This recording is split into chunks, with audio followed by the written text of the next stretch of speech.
Bismillahirrahmanirrahim. Assalamualaikum warahmatullahi wabarakatuh. Halo adik-adik semua, apa kabar hari ini? Semoga semuanya dalam keadaan sehat walafiat ya. Nah, berjumpa lagi bersama Kanana dalam program Smart School Dinas Pendidikan Sulawesi Selatan, Generasi Smart Berkarakter Cerdaski.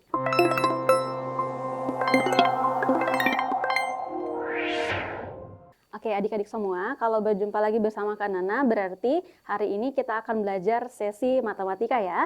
Nah, topik yang akan kita bahas dalam sesi ini yakni tentang kaidah pencacahan. Nah, apa itu kaidah pencacahan? Maka simak baik-baik materi berikutnya ya. Oke. Nah, jadi adik-adik semua, kaidah pencacahan adalah aturan matematika. Jadi, kaidah pencacahan adalah aturan matematika untuk menghitung semua kemungkinan susunan atau kombinasi dari objek tanpa harus merinci semuanya ya. Nah, karena kalau kita merinci semuanya, tentunya akan memakan waktu yang lebih banyak. Nah, sehingga untuk menghemat waktu, kita gunakan teori tentang kaidah pencacahan. Nah, apa aja yang ada dalam kaidah pencacahan? Oke, boleh diperhatikan. Oke, jadi kaidah pencacahan itu ada 4 ya. Yang pertama ada kaidah penjumlahan, kemudian ada kaidah perkalian, ada permutasi, dan terakhir ada kombinasi. Nah, untuk sesi ini kita akan bahas tentang kaidah penjumlahan dan juga tentang kaidah perkalian. Oke. Nah, untuk yang pertama, kaidah penjumlahan. Oke, jadi kaidah penjumlahan adalah aturan dalam kaidah pencacahan yang digunakan untuk menghitung total cara memilih. Oke, satu dari beberapa kejadian yang saling lepas atau tidak bisa terjadi secara bersamaan. Jadi, kata kunci dari kaidah penjumlahan adalah kejadiannya tidak saling lepas. Nah, jadi tidak ada irisan di antara dua kejadian atau lebih. Nah, ilustrasinya gini. Jika terdapat M cara untuk kejadian yang pertama, kemudian terdapat N cara untuk kejadian yang kedua, dan seterusnya. Maka total kejadian yang bisa digunakan untuk menghitungnya adalah M ditambah N dan seterusnya. Jadi kalau misalkan hanya ada dua kejadian, maka sisa M ditambahkan dengan N.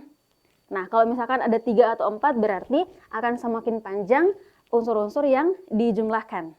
Nah, untuk lebih mendalami bagaimana kaidah penjumlahan, adik-adik bisa perhatikan contoh yang berikut ini. Nah, untuk contoh yang pertama, di garasi ada 2 mobil, kemudian berikutnya, jadi di garasi terdapat 2 mobil, kemudian 3 motor, dan 4 sepeda.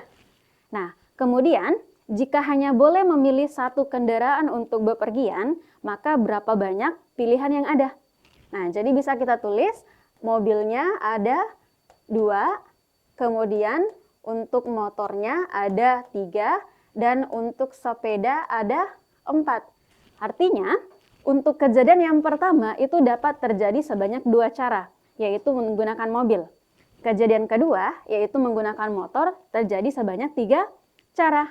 Kemudian kejadian yang ketiga, yaitu 4 cara untuk bersepeda. Sehingga total kejadian yang mungkin untuk memilih kendaraan, yaitu, ini banyak cara ya, sisa kita jumlahkan. Nah, yaitu 2 ditambah dengan 3 ditambah dengan 4, hasilnya sama dengan 9. Nah, kenapa kejadian pemilihan kendaraan ini dikatakan sebagai kejadian yang saling lepas atau tidak bisa dilaksanakan secara bersamaan? Itu karena kalau misalkan kita mengendarai mobil, itu kan tidak bisa sambil mengendarai motor ya. Oke, cuman harus dipahami di sini konteksnya bahwa mengendarai mobil dan motor itu bukan berarti motornya bisa dibawa ke dalam mobil ya. Jadi konteksnya kita yang membawa kendaraannya. Sehingga itu tidak bisa dilakukan secara bersamaan. Nah, sehingga sisa kita jumlahkan banyak kejadian yang mungkin.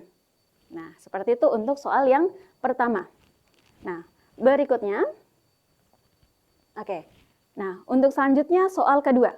Kita gunakan konteks yang berbeda.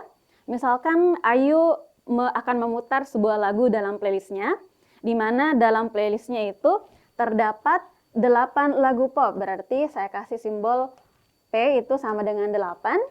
Kemudian ada 5 lagu rock. Nah, kemudian ada 5 lagu dangdut. Nah, kemudian berapa banyak cara Ayu memilih lagu yang akan diputar dalam playlistnya? Nah, kejadian memilih lagu ini dalam satu playlist itu merupakan kejadian yang saling lepas atau tidak bisa terjadi secara bersamaan. Sehingga banyak kejadiannya adalah, banyak caranya, yaitu kita jumlahkan 8 ditambahkan dengan 5 ditambahkan dengan 5, hasilnya adalah 18 cara. Semoga sampai di sini sudah bisa dipahami ya. Untuk selanjutnya, nah, untuk jenis kaidah pencacahan yang kedua, yakni terkait dengan kaidah perkalian. Nah, kalau kaidah perkalian merupakan aturan dalam kaidah pencacahan yang digunakan untuk menghitung total cara memilih satu dari beberapa kejadian yang dapat terjadi secara bersamaan. Jadi, perbedaan dari kaidah penjumlahan dengan kaidah perkalian terletak dari apakah kejadiannya dapat terjadi secara bersamaan atau tidak. Nah, kalau misalkan dapat terjadi bersamaan, berarti dia kejadiannya tidak saling bebas atau tidak saling lepas. Nah, maka untuk menghitung berapa banyak kemungkinan kejadian, itu dengan mengalihkan setiap kemungkinan kejadiannya. Misalkan kejadian pertama itu dapat terjadi dengan M cara, kemudian kejadian yang lainnya dapat terjadi dengan N cara, maka total kejadiannya yaitu kita kalikan antara M dikali N dan seterusnya. Nah, jadi kejadiannya juga di sini tidak terbatas pada 2 kejadian saja, bisa lebih, seperti itu deh. Nah, untuk lebih memahaminya kita lihat kembali untuk soalnya. Nah jadi untuk soal yang ketiga terkait dengan kaidah perkalian, nah konteksnya adalah jika Rini mempunyai 3 kemeja. Jadi karena tulis kemejanya ada 3, kemudian celananya ada 2, kemudian jilbabnya ada 2 juga. Nah, maka banyak kemungkinan Rini memilih outfitnya itu berapa? Nah, berarti harus kita cek dulu kejadiannya. Apakah bisa dilaksanakan secara bersamaan atau tidak? Nah, dalam memilih outfit itu kan menggunakan kemeja bisa dilakukan bersamaan dengan penggunaan celana, begitupun dengan jilbabnya.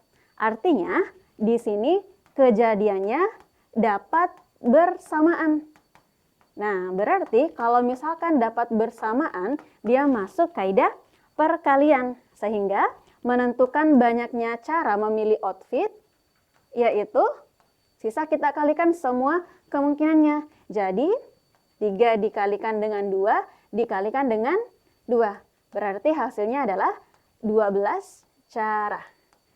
Nah, itu untuk kaidah perkalian. Jadi fokus pada kejadiannya apakah dapat dilakukan secara bersamaan atau tidak ya. Kita ke konteks yang berikutnya.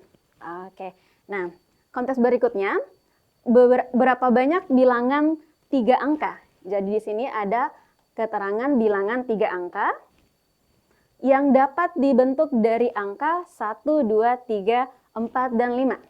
Bilangan 3 angka. Nah, di sini ada 3 pertanyaan yang ditanyakan. Nah, kita lihat dulu. Kalau misalkan yang akan dibentuk adalah bilangan, berarti dia mengikat posisi di depannya. Berarti kalau misalkan bilangan, itu kan tidak boleh angka 0 yang bagian depan. Beda cerita kalau misalkan yang ingin kita bentuk adalah password atau yang lainnya, maka angka depannya itu boleh saja 0. Nah, cuman kebetulan unsur yang diberikan itu tidak ada 0, jadi aman ya untuk menempatkan bilangan apa saja yang berada di depan. Nah, selanjutnya ada 3 angka. Berarti kalau 3 angka itu bilangan yang terbentuk adalah ratusan. Nah, dengan syarat untuk yang pertama angkanya boleh berulang. Jadi langkahnya bentuk dulu 3 tambah seperti ini. Ya, karena ada 3 angka. Kemudian syaratnya adalah angka boleh berulang. Nah, di sini kita memiliki total unsur atau total angka yang tersedia adalah 5. Jadi ada 5 pilihan angka. Nah, sekarang kita jawab atau kita isi pada tempat pertama. Kira-kira untuk bagian depan berapa pilihan yang bisa kita gunakan untuk mengisi tempat yang pertama? Nah, jawabannya adalah 5 pilihan. Nah, artinya semua angka yang berada di sini itu bisa kita pilih untuk mengisi tempat yang pertama. Kemudian untuk tempat yang kedua, nah kita lihat kembali, apakah kita masih bisa memilih semua 5 angka tersebut? Nah, jawabannya adalah iya, karena syarat yang diperlukan itu boleh angka berulang. Jadi semua angka ini boleh kita pilih kembali. Begitupun untuk mengisi tempat yang ketiga. Sehingga kalau misalkan semua sudah terisi, banyak cara yang atau banyak bilangan yang bisa terbentuk, itu adalah sisa kita kalikan. 5 kali 5 dikali dengan 5. Maka total bilangannya adalah 125 bilangan. Nah, seperti itu ya. Nah, sekarang kita ke soal yang bagian B. Syaratnya adalah angkanya tidak boleh berulang. Jadi kita tulis kembali untuk 3 tempatnya. Nah, kita isi dulu angka yang bagian depan, posisi ratusan. Berapa banyak angka yang bisa kita pilih? Nah, jawabannya adalah 5 pilihan. Semua angka di sini itu bisa kita pilih. Nah, kemudian berikutnya. Karena angka tidak boleh berulang, maka pilihan yang kita punya untuk tempat kedua yaitu ada 4 pilihan. Nah, begitupun untuk tempat yang ketiga, selalu berkurang 1.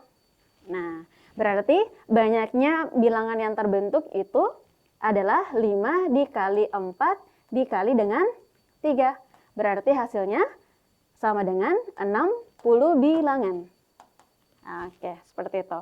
Nah, terakhir untuk bagian C, yaitu angka genap dan berbeda. Jadi, kita buat 3 tempat kembali. Nah, di sini tambahan syaratnya itu adalah genap. Nah, kalau misalkan syaratnya adalah genap, berarti dia mengikat untuk tempat yang terakhir atau tempat yang paling belakang. Berarti kita isi dulu yang mengikatnya. Berarti kalau misalkan mengisi angka genap, maka pilihan yang kita punya itu adalah, oke, di sini kita bisa memilih angka 2 dengan 4. Nah, karena kita tidak bisa memilih semuanya. Nah, berarti karena di sini yang mengikat posisi di belakang sudah ada syaratnya, maka utamakan dulu untuk mengisi bagian belakang. Berarti kita lihat syaratnya. Nah, berarti untuk mengisi posisi belakang itu ada 2 pilihan, yaitu angka 2 dengan angka 4. Nah, baru kita mengisi posisi pertama dan yang kedua. Nah, jadi awalnya kita memiliki 5 pilihan, digunakan 1 pada posisi di belakang, berarti total pilihan yang kita punya untuk mengisi angka depan, yaitu sama dengan 4 bilangan. Ya, jadi ketika mengisi posisi depan ini, anggaplah yang sudah diambil adalah 1 pada tempat yang di belakang. Nah, berikutnya, karena angkanya juga berbeda, maka ini sama maknanya dengan angkanya tidak boleh berulang. Maka dari 4 pilihan tadi, yang mengisi tengah sisa 3. Sehingga banyaknya cara, yaitu sisa kita kalikan. 4 dikali dengan 3 dikali dengan 2. Berarti 6 kali 4 sama dengan 24 bilangan yang bisa terbentuk. Oke, jadi itu untuk hari ini tentang jenis kaidah pencacahan. Ada kaidah penjumlahan dan perkalian. Jadi kesimpulannya untuk adik-adik semua, kalau misalkan kejadiannya dapat dilakukan secara bersamaan, maka dia masuk kaidah perkalian. Tetapi ketika kejadiannya tidak dapat dilakukan secara bersamaan, maka masuk kaidah penjumlahan. Oke, itu aja untuk sesi yang pertama ini. Semoga bisa dipahami dengan baik. Karena tutup untuk sesi ini. Assalamualaikum warahmatullahi wabarakatuh.